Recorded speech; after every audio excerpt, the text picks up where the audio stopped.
Il y a en toi une douleur qui ne t'appartient pas, une tristesse sans cause, une peur sourde qui ne vient d'aucun souvenir, une fatigue émotionnelle qui précède même ta propre histoire.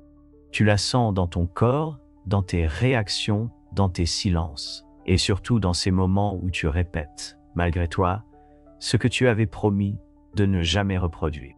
Carl Jung disait que ce que nous ne rendons pas conscient revient dans nos vies sous forme de destin. Et parfois ce destin a le visage de ta mère, pas celle que tu vois aujourd'hui, mais celle qu'elle était avant toi, avant qu'elle ne devienne maman, avant qu'elle n'enfile le masque de la force ou celui du sacrifice. Cette femme l'a blessée, oubliée, parfois brisée, tu la portes sans même le savoir. Et c'est là que commence le cycle. Parce qu'un enfant ne reçoit pas seulement les gestes d'amour, il absorbe aussi les silences, les tensions, les peurs. Il hérite de l'invisible. Et toi, peut-être, tu vis avec ce que ta mère n'a jamais pu dire. Tu ressens ce qu'elle n'a jamais su nommer. Tu combats des fantômes qu'elle n'a jamais eu le droit d'affronter. C'est ainsi que la douleur se transmet, pas parce qu'elle le veut, mais parce qu'elle n'a pas appris à faire autrement. Et tu grandis avec un double fardeau, le tien et le sien. Tu portes sa honte, tu répares ses erreurs, tu protèges son image. Tu fais tout pour qu'elle ne s'effondre pas, même quand c'est toi qui trembles. Et un jour, tu réalises que tu as perdu des morceaux de toi-même dans le rôle de sauveur. Mais il n'est jamais trop tard. Guérir la douleur de ta mère ne veut pas dire la sauver.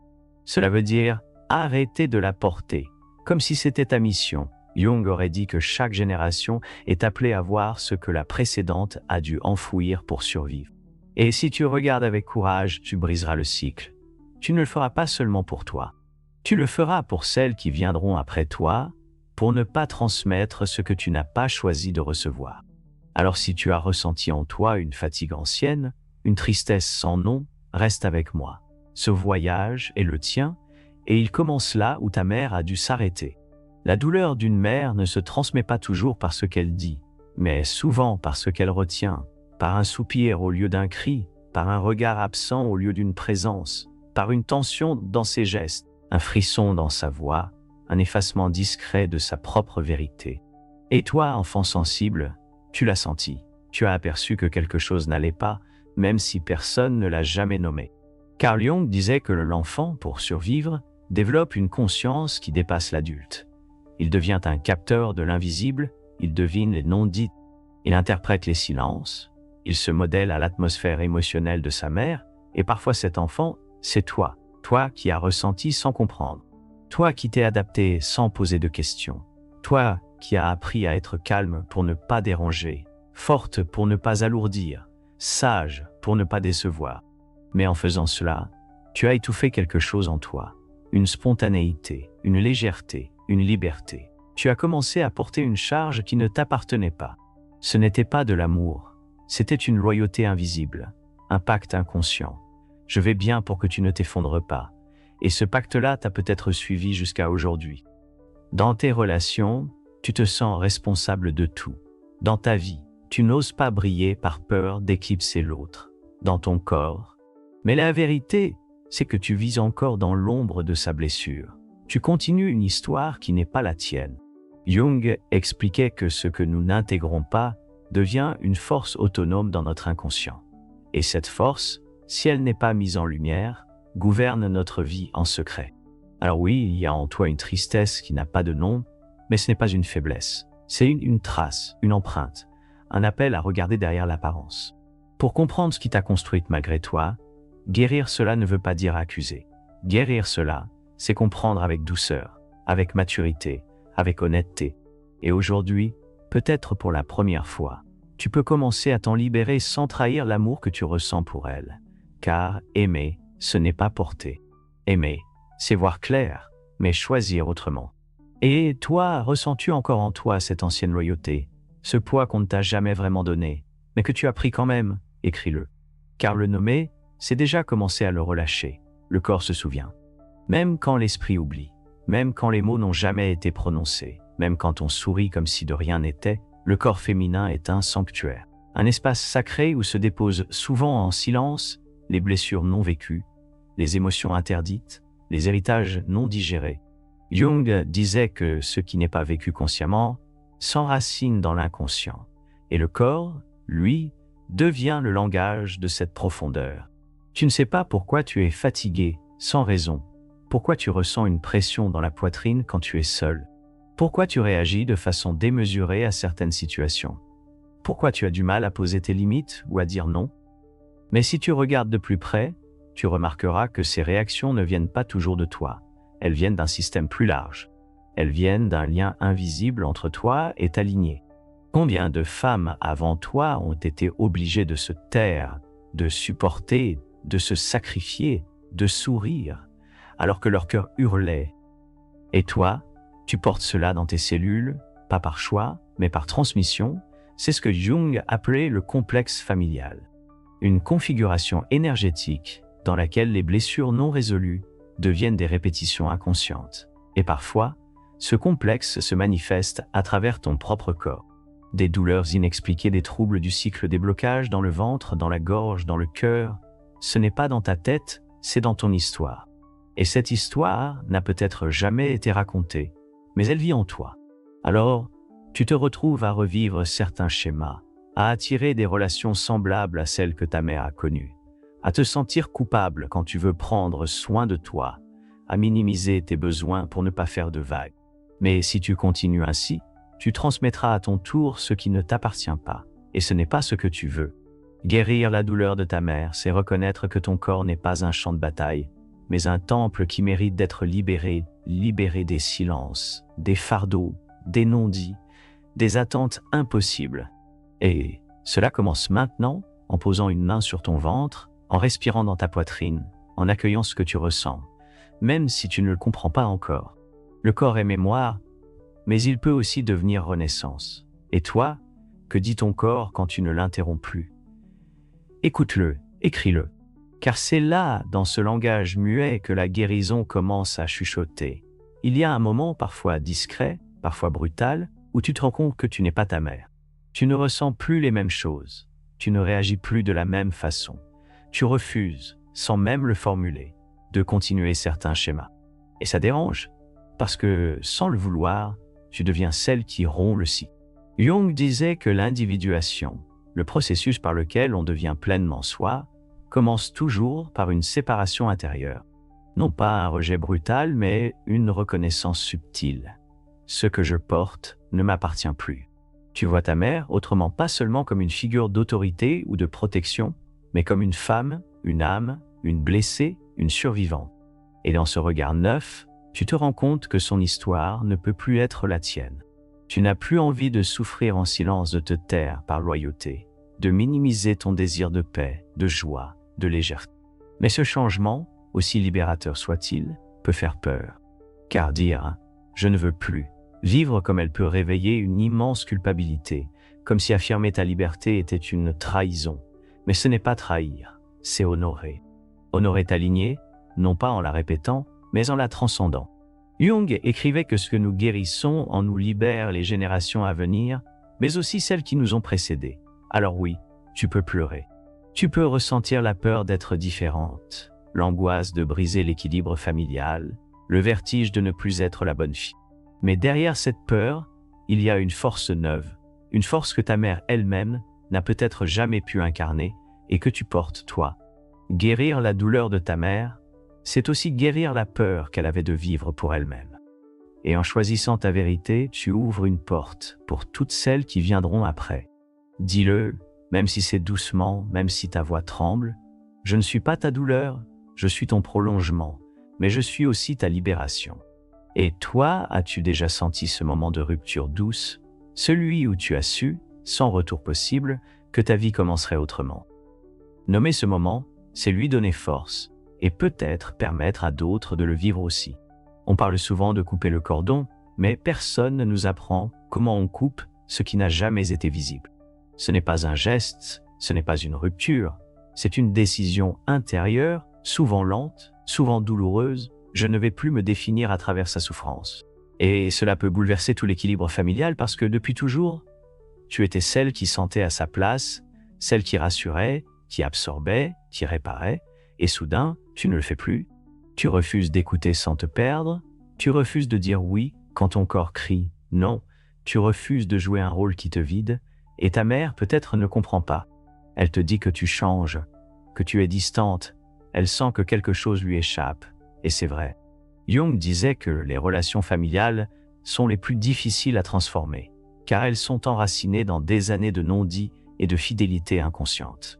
Mais tu n'es pas venu au monde pour rester enfermé dans un rôle, tu es venu pour devenir, et devenir demande parfois de s'éloigner symboliquement. Pas pour fuir, mais pour mieux revenir en étant enfin toi. C'est ça, la coupure. Ce n'est pas un rejet, c'est un réalignement. Tu ne coupes pas l'amour. Tu coupes la souffrance qui s'était glissée à l'intérieur. Tu ne tournes pas le dos à ta mère. Tu tournes le dos à ce qui t'empêchait d'être entière en sa présence. Et quand tu fais cela, quelque chose de magique peut se produire. La relation change. Elle devient plus simple, plus vraie, moins basée sur l'attente, plus basée sur la reconnaissance. Parce que tu n'es plus la petite qui espère être vue. Tu es la femme qui se voit elle-même et qui voit sa mère avec compassion, mais sans confusion. Jung disait que la vraie guérison ne consiste pas à tout réparer, mais à faire la paix avec ce qui ne le sera jamais. Et cette paix commence quand tu acceptes que l'amour n'a pas besoin d'être fusion pour être profond. Alors dis-toi, je peux aimer sans me sacrifier, je peux écouter sans absorber, je peux être proche sans me perdre. Et toi, as-tu déjà senti cette tension entre vouloir honorer ta mère et devoir te protéger d'elle? Ce n'est pas une honte, c'est une étape, et en la traversant, tu redonnes à l'amour sa place naturelle, libre. Tu croyais peut-être qu'en t'éloignant, tu allais la perdre. Mais parfois, c'est précisément en te guérissant que tu deviens sa guérison. Pas en la sauvant, pas en lui expliquant, mais simplement en incarnant ce qu'elle n'a jamais osé devenir. Jung disait que ce que nous transformons en nous a le pouvoir d'agir autour de nous, même sans mots, et cela est encore plus vrai dans les liens du sang. Car une mère, au fond, ressent quand sa fille change, elle sent quand son regard n'est plus blessé, quand ses gestes ne viennent plus du devoir, mais du choix. Quand sa voix ne tremble plus pour demander, mais affirme doucement ce qui est, quelque chose alors s'adoucit. Peut-être qu'elle ne le dira pas. Peut-être qu'elle ne saura jamais mettre des mots dessus, mais son système émotionnel le perçoit. Et parfois, elle commence à changer elle aussi. Non parce que tu l'as poussée, mais parce que tu as cessé de répéter. Tu es devenu un miroir, pas un miroir qui renvoie la blessure, mais un miroir qui montre une autre voie possible. Et cela, même dans le silence, agite un appel. C'est cela, la transmission inversée. Quand l'enfant guérit une douleur familiale, non par le discours, mais par le simple fait d'incarner une alternative vivante, ta paix devient contagieuse, ta clarté désarmante, ta simplicité bouleversante. Car tu ne juges plus, tu ne cherches plus à réparer. Tu es, et cela suffit. Et parfois, pour la première fois, ta mère ose dire ce qu'elle n'avait jamais osé. Elle commence à s'ouvrir un peu, sourit autrement, te regarde comme une femme, pas seulement comme sa fille. Et là, un espace nouveau s'ouvre, un lien qui n'est plus basé sur le besoin ou la répétition, mais sur la reconnaissance mutuelle. Mais même si rien ne change extérieurement, sache que ce que tu fais en toi est immense. Tu ne guéris pas que ta propre vie. Tu réécris l'histoire familiale. Tu redonnes à l'amour sa juste place. Et toi, as-tu déjà vu ta mère changer, même légèrement, quand tu as commencé à poser des limites? À te choisir, à ne plus répondre comme avant, écris-le, car ce sont dans ces instants discrets que se jouent parfois les plus grandes libérations. Quand une femme devient mère, elle ne donne pas seulement la vie, elle donne aussi un héritage émotionnel. Et cet héritage, souvent, ne se voit pas. Il se glisse entre les gestes tendres, les silences, les habitudes. Il se dépose dans les regards, dans les tensions subtiles, dans les peurs qui surgissent sans raison. Jung disait que la plus grande responsabilité d'un parent, ce n'est pas d'être parfait, c'est de devenir conscient de ce qu'il transmet. Et cela commence par une question simple mais essentielle. Qu'est-ce que je veux pas transmettre? Ce n'est pas une condamnation du passé, c'est un acte d'amour envers l'avenir. Tu as peut-être été élevé dans le silence, la peur, l'instabilité.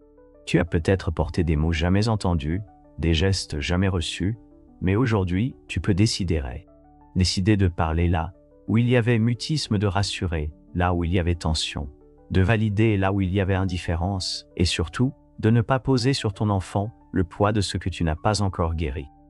Ce n'est pas facile, parce que la fatigue revient, parce que les automatismes te rattrapent, parce que ta propre enfant intérieur crie encore parfois. Mais chaque fois que tu t'arrêtes, chaque fois que tu respires avant de réagir, chaque fois que tu choisis la tendresse au lieu de la répétition, tu guéris quelque chose d'ancien, quelque chose de profond, quelque chose que ta mère, ta grand-mère et bien d'autres avant elle n'ont pas eu la chance de transformer. Tu deviens une mère consciente, pas une mère parfaite, une mère qui sent, qui regarde, qui ose faire autrement. Et ton enfant, même sans le savoir, ressent cela. Il sent que quelque chose est différent, que l'amour qu'il reçoit est libre, qu'il n'a pas à mériter sa place, qu'il n'est pas le réceptacle d'une histoire étrangère. Jung écrivait que, lorsque nous guérissons notre lien à nos parents, nous libérons aussi nos enfants de devoir nous réparer. Et toi, as-tu déjà senti cette peur de reproduire ou ce vertige de vouloir tout faire? Autrement, sans savoir comment, parlant ici, car ton chemin, même imparfait, est déjà une lumière pour les générations à venir. Et à une forme d'amour qui ne demande plus d'approbation, qui ne cherche plus à réparer, qui ne m'en dit plus un regard. C'est l'amour qui naît après la traversée, après les tempêtes, après les silences, les ruptures, les confusions. C'est l'amour adulte, celui qui ne s'appuie plus sur l'attente, mais sur la reconnaissance. Jung disait que le pardon véritable n'est pas un oubli. C'est une libération intérieure de ce qui nous attache encore à la souffrance. Et parfois, ce pardon ne passe pas par des mots. Il passe par un geste simple, un regard paisible, un soupir qui relâche, une main posée sur le cœur. Tu comprends alors que ta mère n'était pas seulement ce que tu as vécu d'elle. Elle était aussi le fruit de ses propres blessures, le prolongement d'un passé qu'elle n'a pas choisi, la survivante d'une époque, d'une culture, d'un silence. Et toi, tu n'es pas là pour l'excuser. Tu es là pour la voir, pour la reconnaître dans sa complexité, dans sa force, dans ses limites, dans ce qu'elle a su et dans ce qu'elle n'a jamais pu. Et dans cette reconnaissance, quelque chose en toi se relâche. Tu ne veux plus qu'elle change, tu ne veux plus qu'elle t'aime comme il faut. Tu n'attends plus rien parce que tu as appris à te donner ce qu'elle n'a jamais pu te transmettre. Et c'est là, paradoxalement, que l'amour circule à nouveau plus libre, plus vrai, non plus entre deux blessures, mais entre deux âmes qui se sont enfin vues. Jung écrivait que la conscience rend possible ce que l'inconscient répétait sans fin. Et toi, en regardant ta mère avec des yeux neufs, tu brises la chaîne. Tu es offerte à t'aligner sur une autre fin, ou peut-être un nouveau commencement. Et toi, as-tu déjà ressenti cet instant où tu n'as plus eu besoin d'être comprise, parce que tu t'étais enfin comprise toi-même? Si oui, écris-le. Et sinon, laisse cette question résonner, car la réponse est peut-être en train d'émerger doucement dans ton cœur. Tu n'as rien demandé. Tu voulais juste aimer, vivre en paix, être heureuse. Mais depuis toujours, quelque chose en toi te rend différente. Tu ressens plus fort. Tu comprends sans qu'on t'explique. Tu vois ce que les autres évitent. Et parfois, tu portes cela comme une malédiction. Tu te demandes, pourquoi est-ce si lourd? Pourquoi ne peux-tu pas, toi aussi, vivre sans te poser de questions? Mais si tu regardes avec les yeux de l'âme, tu verras que tu n'es pas puni, tu es initié. Carl Jung parlait de ces êtres qui, dans une lignée, reçoivent une mission inconsciente, celle de transformer, d'éclairer, de rompre avec la répétition. Ce sont les filles médecines, celles qui guérissent en guérissant d'abord leur propre cœur. Ce n'est pas un rôle choisi, c'est un appel. Et parfois, il te fait passer par l'épuisement, par l'incompréhension, par la solitude. Mais au fond de toi, tu sais, si ce poids t'a été confié, c'est parce que tu es capable de le traverser. Et non, tu ne dois pas tout porter, tu ne dois pas tout réparer. Mais tu peux à ton rythme faire ce que personne n'avait encore pu faire avant toi. Regarder, nommer, ressentir, transformer. Tu n'as pas besoin de reconnaissance, ni d'un diplôme. Tu prédis chaque fois que tu choisis la conscience au lieu de la répétition, l'amour au lieu de la peur, l'alignement au lieu du silence. Et ce que tu fais, même en silence, même en larmes, libère. Jung disait que les guérisseurs ne sont pas ceux qui ont été épargnés. Ce sont ceux qui ont su faire de leurs blessures un passage vers la lumière. Et toi, as-tu déjà senti malgré tout que tu étais celle qui voyait plus loin? Qui ressentait ce que les autres refoulaient? Ce n'est pas un hasard, c'est un signe. Tu es peut-être, sans le savoir, la première femme libre de t'aligner. Et cette liberté, même fragile, est un acte sacré. Tu n'as pas choisi la douleur de t'aligner. mais tu peux choisir ce que tu en fais. Tu peux rester dans le silence, dans la répétition, dans la fidélité aux blessures, ou tu peux transformer, non pas pour effacer le passé, mais pour l'honorer autrement. Parce qu'il n'y a pas de force plus grande que celle d'une femme qui décide de ne plus transmettre ce qu'elle n'a jamais mérité de recevoir. Guérir la douleur de ta mère, ce n'est pas réécrire son histoire, c'est écrire la tienne avec des mots vrais, avec des gestes doux, avec des choix conscients. Et chaque fois que tu pleures, chaque fois que tu doutes, chaque fois que tu tombes, puis te relèves, tu donnes à ton arbre généalogique une nouvelle racine, plus libre, plus vivante. Jung disait que ce que nous faisons avec l'âme guérit ce que les générations précédentes ont vécu avec le corps. Alors respire, pose une main sur ton cœur et répète doucement « Je me libère ». Et en me libérant, je libère celles qui sont venues avant moi et celles qui viendront après. Tu n'es pas seul et tu ne l'as jamais été. Si ce message t'a touché même en silence, laisse un mot ici, une émotion, un souvenir, une prise de conscience. Et si tu sens que ce chemin est le tien, abonne-toi à cette chaîne, pas pour suivre des vidéos, mais pour marcher avec d'autres femmes qui, comme toi, ont choisi de vivre autrement. Ici, tu es chez toi.